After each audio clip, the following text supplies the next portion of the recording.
Commissario Quelli, lei ieri è stato chiamato in causa da un sindacalista, da Manlio Cardella della Compel, in merito all'assunzione dei lavoratori della Dedolo Ambiente. Una sua deduzione, una sua replica, insomma.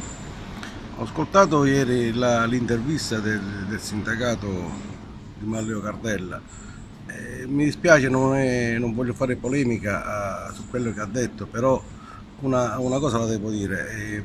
Questo sindacato forse confonde i ruoli che abbiamo lì alla Dedolo. C'è un commissario straordinario che gestisce i servizi, c'è un commissario liquidatore che è il datore di lavoro.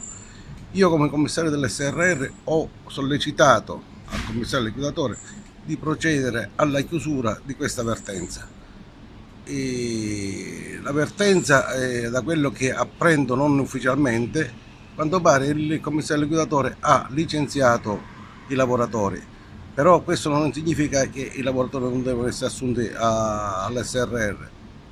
Non è compito mio, è compito del commissario liquidatore, che è il datore di lavoro, e del presidente dell'SRR, che dovrebbe assumere le persone.